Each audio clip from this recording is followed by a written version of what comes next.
Across the whole planet, humans eat on average between 1 and 2.7 kilograms of food a day.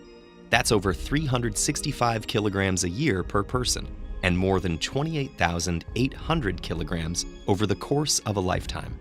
And every last scrap makes its way through the digestive system.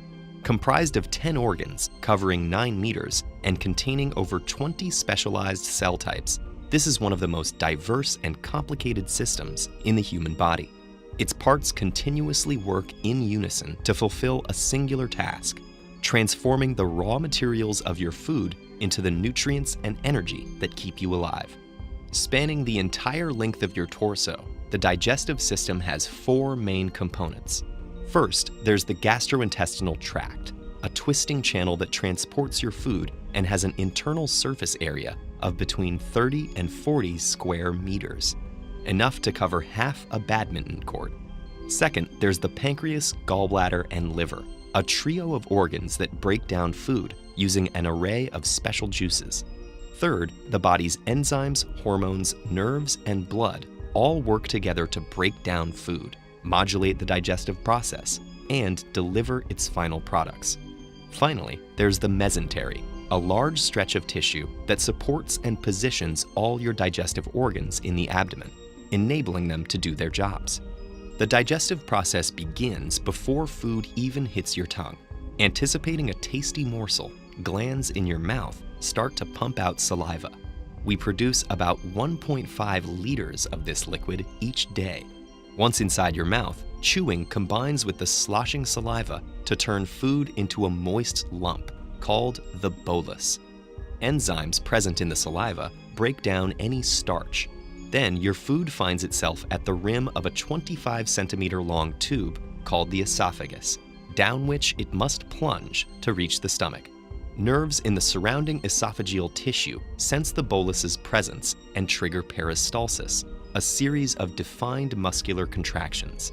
That propels the food into the stomach, where it's left at the mercy of the muscular stomach walls, which pound the bolus, breaking it into chunks. Hormones secreted by cells in the lining trigger the release of acids and enzyme-rich juices from the stomach wall that start to dissolve the food and break down its proteins.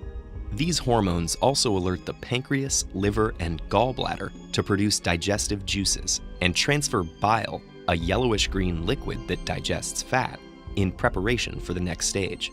After 3 hours inside the stomach, the once shapely bolus is now a frothy liquid called chyme, and it's ready to move into the small intestine.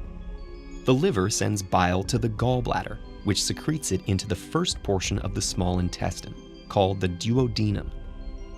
Here, it dissolves the fats floating in the slurry of chyme so they can be easily digested by the pancreatic and intestinal juices that have leached onto the scene. These enzyme-rich juices break the fat molecules down into fatty acids and glycerol for easier absorption into the body.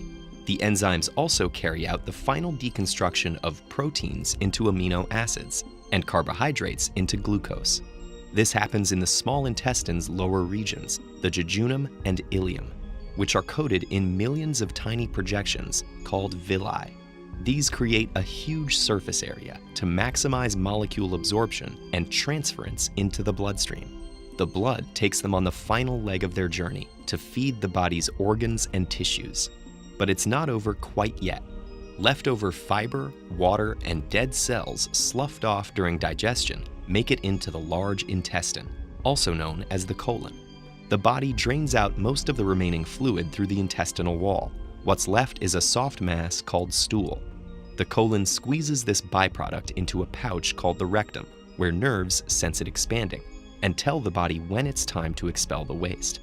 The byproducts of digestion exit through the anus, and the food's long journey, typically lasting between 30 and 40 hours, is finally complete. TED-Ed is a nonprofit. If you value